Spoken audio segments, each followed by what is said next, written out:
Selamat datang di channel Hinggil Studio. Selamat datang juga di sini adalah video perdana dari Hinggil Studio. Di sini kita mau bagi tutorial bagaimana caranya edit secara sederhana. Saat ini kita menggunakan software namanya CorelDRAW. Kenapa kita pakai CorelDRAW? Karena di sini ya merupakan cukup basic dan bisa digunakan oleh banyak laptop ya, mulai dari tahun-tahun lama sampai tahun-tahun yang baru. Nah, di sini device yang kita gunakan adalah HP keluaran 2013 menggunakan prosesor Core i7 dan VGA-nya AMD Radeon 8670M. Ya, sekarang setara sama Intel Iris lah. Oke, kita mulai aja gitu.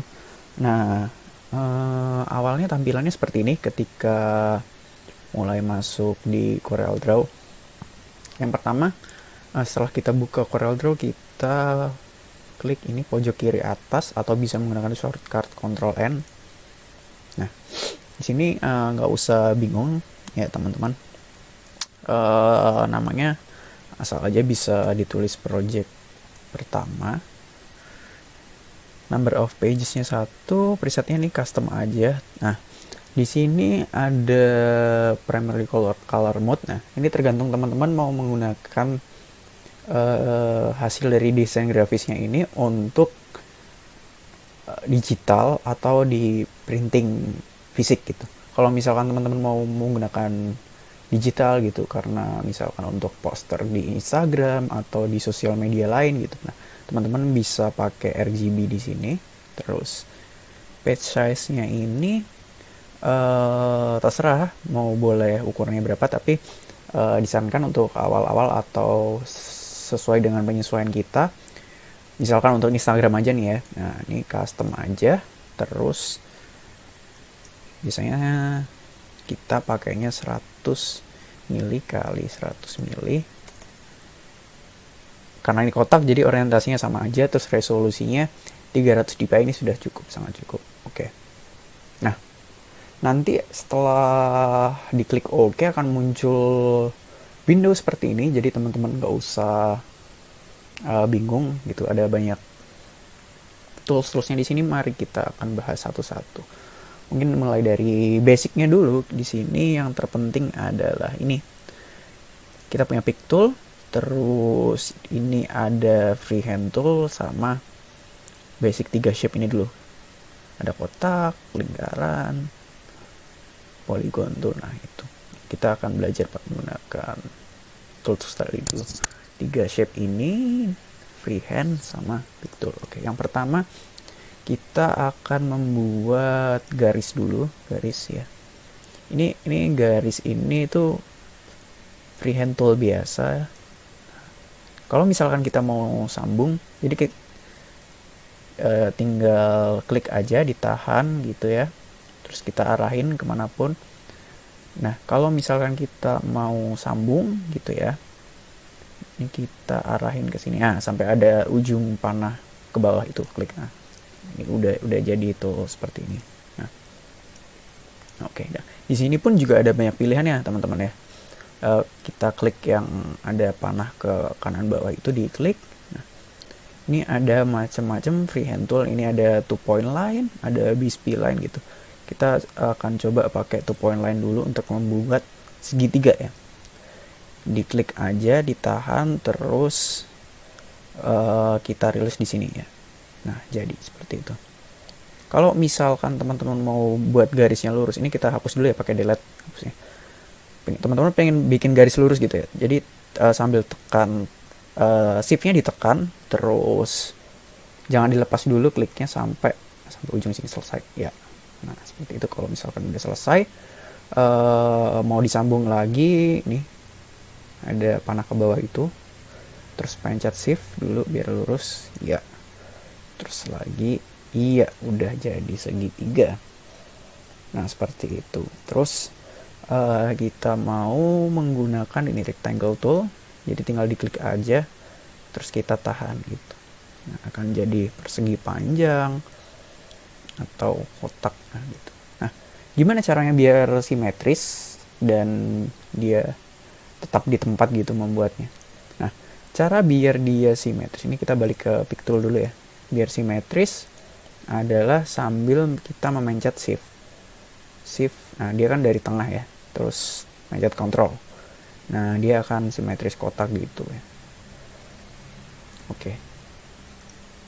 Nah, seperti itu cara membuat kotak. Terus kita lanjut. Ini sebenarnya masih ada banyak lagi ya teman-teman, nanti bisa dicoba sendiri.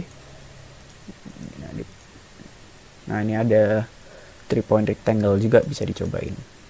Kita lanjut ke lingkaran dulu ya. Sama ini seperti kotak tadi, kita tinggal pencet shift dan control. Nah, ya jadi seperti itu. Terus gimana sih caranya bikin, misalkan kita mau bikin Venn diagram gitu ya, biar nggak bulatnya sempurna tapi dia nyetingnya tuh ada di sini nih, pi, iya gitu. Kita atur sesuai dengan derajat yang kita inginkan aja. Bisa juga ini nggak pakai, nah nggak ada garis tengah, cuman pojoknya aja, nggak nyambung gitu. Oke, terakhir kita belajar nih polygon tool untuk membuat segitiga. Segitiga secara langsung, jadi nggak perlu pakai line satu-satu gitu. Biar simetris tinggal pencet aja nih, kita pencet shift sambil kontrol, nah kan jadi simetris gitu. Terus gimana kalau misalkan tadi kan polygon tool ya, aku mau buat 4 deh. Nah, ini tinggal diklik aja berjujur angka jadinya, atau 5, 6, 7, 8, bisa sampai berapapun ini, bisa mendekati lingkaran ya, tinggal ditambahin atau dikurangin aja sesuai kebutuhannya teman-teman gitu. Nah, oke. Dari tadi tools yang kita bikin menggunakan 3 tools ini, hasilnya kan kok garisnya tebelnya segitu ya, aku pengen yang lebih tebel lagi tuh, gimana caranya? Nah, kalau temen-temen pengen biar lebih tebel lagi, di mana ngaturnya? Yaitu ada di sini. Nah, ini sini ada pengaturan tebal tipisnya. Ada 1,5, 8 ya. Sesuai dengan kebutuhan teman-teman masing-masing. Seperti itu. Oke.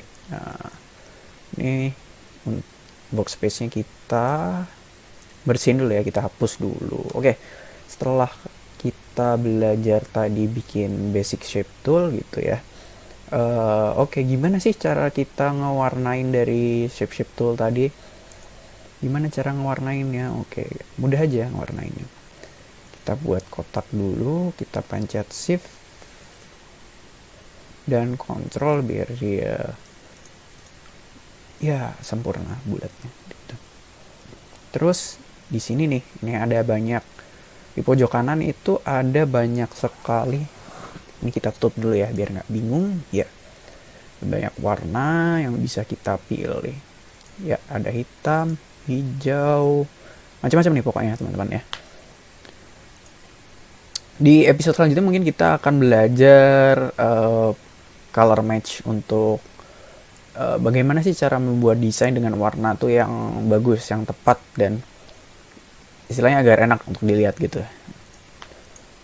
Kita ini pakai yang ada di sini dulu aja. Kita klik merah. Oh iya, jangan lupa diklik dulu, terus baru diklik objeknya. Habis itu kita pencet warnanya. Gitu. Dari warna-warna yang sudah kita pencet tadi di pojok kanan ini akan keluar di sini, teman-teman ya.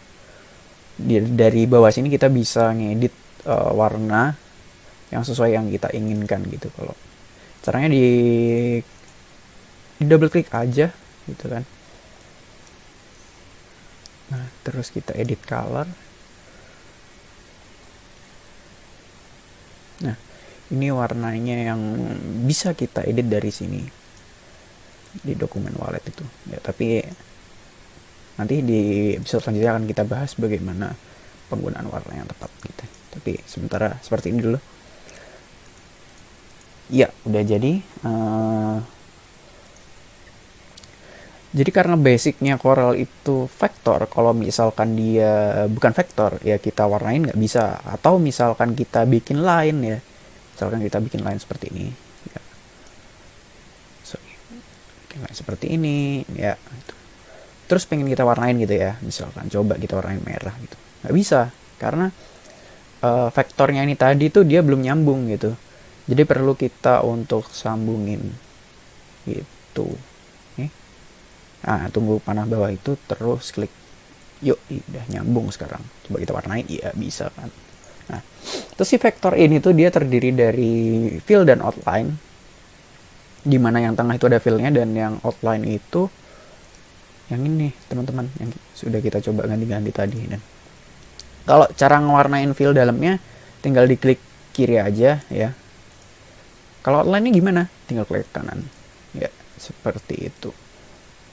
Atau teman-teman juga bisa kalau misalkan di beberapa desain yang memang dia flat design tuh biasanya jarang sekali menggunakan outline, tapi ada juga yang menggunakan outline.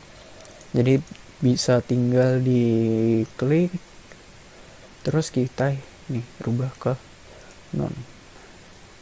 Nah, seperti itu. Itu teman-teman ya. Oke. Di sini kita akan coba bikin ya abstrak-abstrak dulu gitu aja ya, dengan tulisan sederhana. Kita coba dulu ya. Pertama kita resize dulu karena tadi kita ukuran kanvasnya 100 x 100, maka kita resize jadi 100 mili ya. Terus sudah sesuai dengan ukuran kanvasnya. Terus wah ini gimana nih, kok nggak itu pengen center biar di tengah gitu ya. Gimana caranya ya? Jadi kita tinggal pencet keyboard, tekan P aja ya, dia akan otomatis langsung menuju center gitu ya.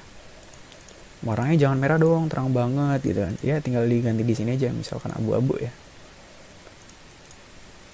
Nah, sudah jadi ini, jadi kanvas kotak warna abu-abu kosong. Setelah ini kita akan menambahkan tulisan ya, tulisan misalkan kita mau bikin promo di Instagram gitu ya, kita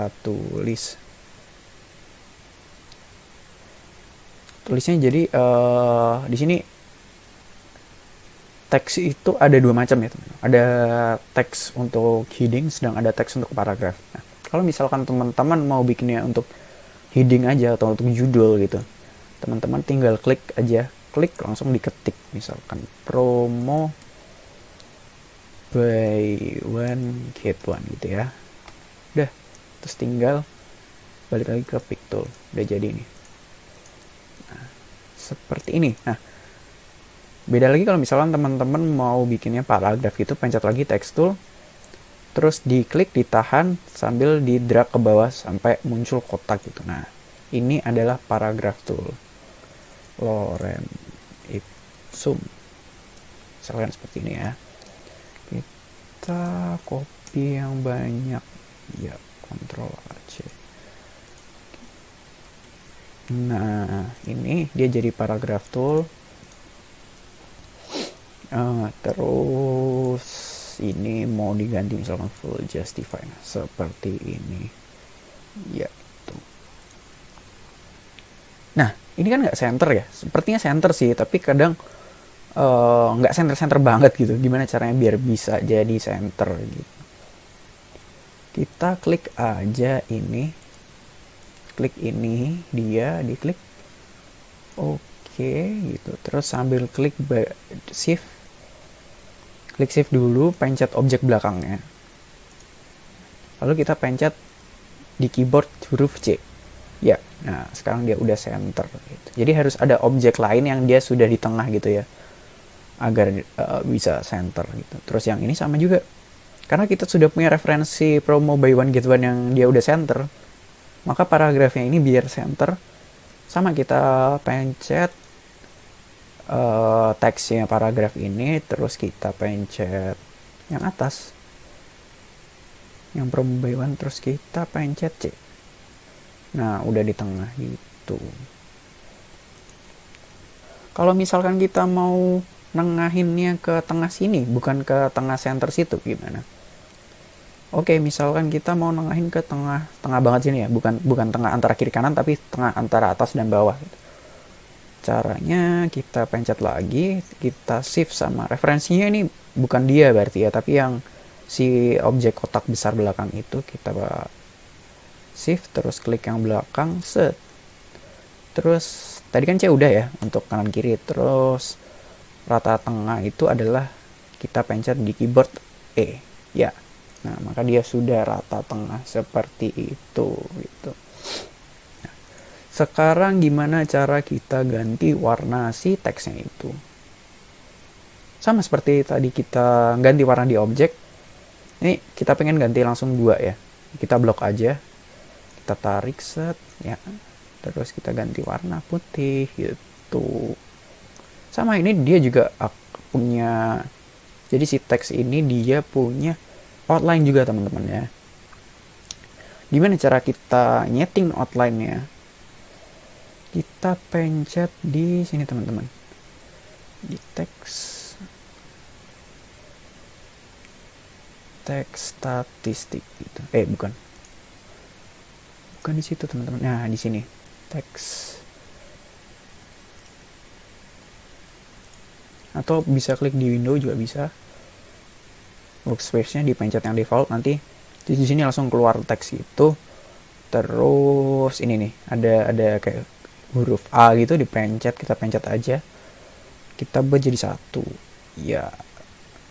Jadi deh dia punya outline juga, misalkan kita mau nebelin gitu ya. Tuh kalau misal nggak perlu pakai outline ya tinggal non aja. Nah gitu. Oke, seperti itu. Terus sekarang kita latihan buat mengekspor si ini ya. Oh ya, kita save dulu ya kali. Pertama kita save as projectnya, ini project 1. Kita bikin folder dulu. Project 1 CDR gitu ya. Oke, kita ini sudah namanya project 1. Terus ininya ada color profile-nya oke, dicentang aja. Embed font-nya juga dicentang juga. Versionnya ini kan yang 2020 ya, jadi 22. Nah, ini version ini sebenarnya penting nih untuk kalau misalkan teman-teman mau ngeprint di luar gitu ya, ngeprint di percetakan atau dimanapun gitu. Nah, mereka biasanya punya versi CDR yang berbeda-beda tahunnya ya. Biasanya sih mereka pakai yang 18 atau yang 20 gitu ya. Kalau misalkan teman-teman nge-save pakai 22 gitu, nggak bisa dibuka di percetakan tersebut. Jadi harus menyesuaikan juga teman-teman ya versinya gitu. Kalau udah kita save aja. Oke, sudah tersave ini. Terus kita latihan bagaimana cara mengekspor ini ya. Kita drag semua gini ya. Terus kita pencet Ctrl sama E shortcut-nya, atau bisa juga kita klik file terus export gitu. Kita tadi menyimpannya di project 1 CDR ya, project 1 CDR. Nah, kita mau menyimpan dalam bentuk apa ini kan? Misalkan kita mau ngepost di sosial media gitu ya, buat konten di sosial media, kita cukup pakai biasanya PNG itu sih biar, atau JPEG juga cukup lah. PDF juga bisa, tapi ya nggak mungkin kita pakai buat PDF karena ini bukan dokumen, tapi kita peruntukannya adalah konten di Instagram atau sosial media lain gitu. Kita kliknya PNG, oke, terus kita pencet. Nah, ini teman-teman dicentang dulu yang selected only-nya, terus kita klik export. Nah, ini karena ukurannya tadi 100x100 itu udah cukup banget. Jadi di sini biarkan dia settingan standar aja. Jadi sudah cukup lah buat kita posting di sosial media. Jadi dia nggak pecah banget gitu. Dan filenya juga nggak gede-gede banget. Di sini cuma 66 KB juga karena tulisannya kecil, tapi Rata-rata ya filenya emang kalau misalkan sudah jadi dan full ada vektor-vektornya, ada gambar-gambar lainnya gitu ya, mungkin sekitar 1 sampai 2 mega itu sudah sangat cukup. Kita klik OK. Ya, dia sudah terekspor seperti itu. Oke, mungkin tutorial kali ini sampai situ dulu. Sampai jumpa di tutorial episode berikutnya. Sekian, terima kasih.